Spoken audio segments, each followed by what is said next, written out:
សួស្តីអ្នកទាំងអស់គ្នាអញ្ចឹងថ្ងៃហ្នឹងខ្ញុំនឹងលើកយក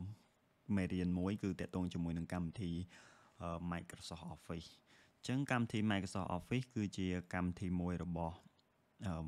ក្រុមហ៊ុន Microsoft ហើយនៅក្នុងនឹងដែរវាមានកម្មវិធីមួយដែលយើងតែងតែយកមកប្រើក្នុងការសរសេរអត្ថបទលិខិតឬក៏របាយការណ៍ឬក៏សារណាឬក៏ homework របស់យើងហ្នឹងគឺ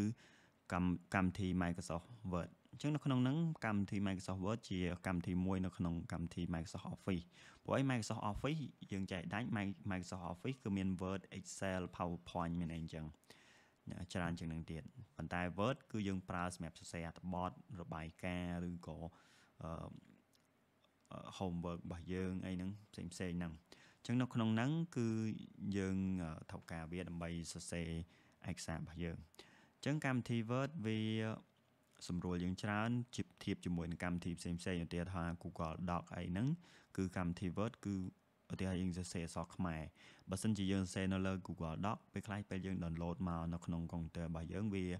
load អក្សរ load អី load font នៃខ្មែរយើងអីចឹងប៉ុន្តែកម្មវិធី Word វាស្រួលជាងហ្នឹងវាអត់ load ឬក៏អីចឹងទៅអូខេហើយវាធ្វើការងារបានច្រើនដែរតាក់ទងជាមួយនឹងការងារការិយាល័យឬក៏អីចឹងទៅអូខេតោះអញ្ចឹងនៅក្នុងហ្នឹងដើម្បី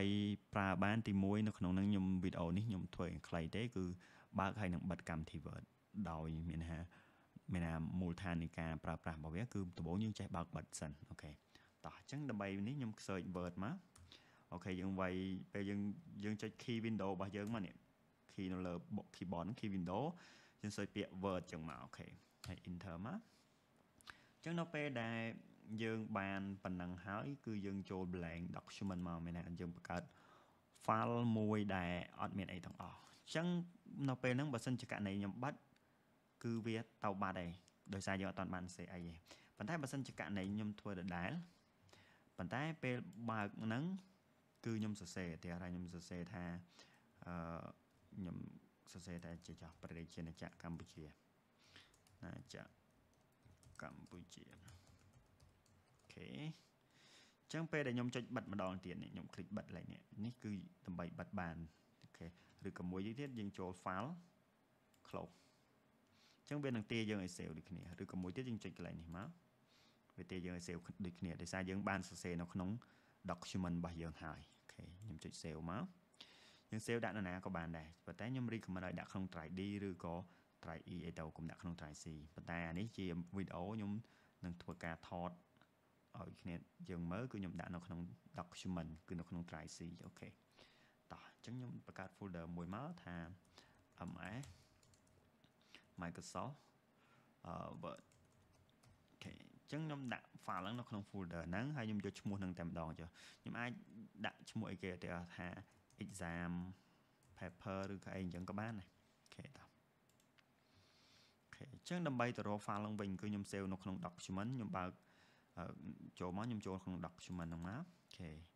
MS Word អូខេខ្ញុំបើក file ហ្នឹងមកវិញអូខេអញ្ចឹងបើសិនជាករណីដែលខ្ញុំអត់មានបាន save អីថែមទេខ្ញុំបិទទៅវាអត់ទាខ្ញុំ save អត់ទេប៉ុន្តែបើសិនជាករណីខ្ញុំឧទាហរណ៍ខ្ញុំដូរ font អូខេយើងអាចតម្លើង font នៅកន្លែងនេះទំហំ font របស់យើងអូខេអញ្ចឹងបើសិនជាខ្ញុំបិទទៅវិញខ្ញុំអត់បាន save អញ្ចឹងអូខេគឺវានឹងហៅយើង save អូខេអញ្ចឹងមានខ្លីតែប៉ុណ្្នឹងទេតាក់ទងជាមួយនឹងការបិទបើក Microsoft Office របស់យើងអូខេអញ្ចឹងវីដេអូក្រោយខ្ញុំនឹងបង្ហាញអ្នកទាំងគ្នាតមុខបន្តិចទៀតតាក់ទងជាមួយនឹងការធ្វើម៉េចឲ្យ file របស់យើង auto save កុំឲ្យវាបាត់ពេលខ្លះយើងសេអញ្ចឹងទៅស្រាប់តែកុំព្យូទ័រយើងអស់ថ្មអីលុតតើយើងធ្វើម៉េចអូខេអញ្ចឹងខ្ញុំនឹងប្រាប់ពី technique នៅក្នុងការដាក់ auto save ដំបូងគឺយើងរៀនរបៀបការពារសិនអូខេអញ្ចឹងជួបគ្នាវីដេអូក្រោយទៀតអរគុណច្រើន